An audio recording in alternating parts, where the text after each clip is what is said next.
The U.S. Navy amphibious assault ship USS Boxer, carrying at least 2,200 U.S. Marines, departed San Diego ahead of schedule and is en route to the Middle East. The Boxer was originally scheduled for a later deployment, but due to the dramatic escalation of the situation in the Middle East over the past 48 hours, the Pentagon ordered its immediate departure from Naval Base San Diego. On board are approximately 2,200 elite personnel from the 15th of Marine Expeditionary Unit. The USS Boxer will rendezvous with the USS Tripoli, which is already en route. Upon linking up, U.S. forces positioned along the Iranian coast will possess more than 4,500 Marines equipped for vertical assault, special operations, and urban warfare. In response to the Islamic Revolutionary Guard Corps' declared use of naval mines and suicide speedboats, the Boxer is equipped with mine countermeasure helicopters and advanced close-in weapon systems. President Trump clearly intends to grant the Iranian leadership no respite. With the approach of the Boxer and Tripoli, the deadlock in the Strait of Hormuz is about to be broken. This amphibious force is not intended for long-term occupation, but for surgical clearance operations. The Islamic Revolutionary Guard Corps stated, "We eagerly await the arrival of the U.S. Marines and are fully prepared to display our naval spectacle for them."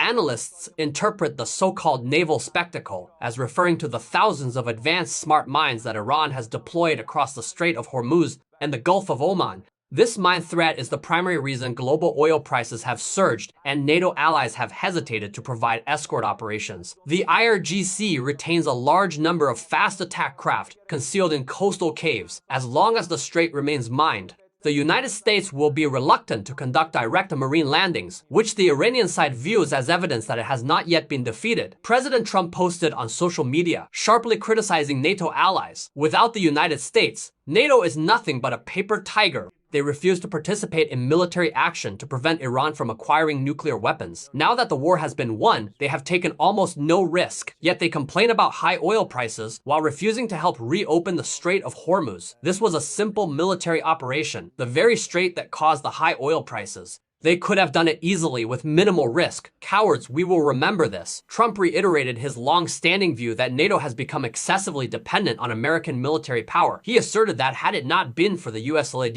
Epic Fury operation, Iran would have already achieved nuclear weaponization. By stating, "We will remember this," Trump signaled that the United States may adopt retaliatory or exclusionary policies in the post-war distribution of Middle East interests or in future NATO collective defense obligations.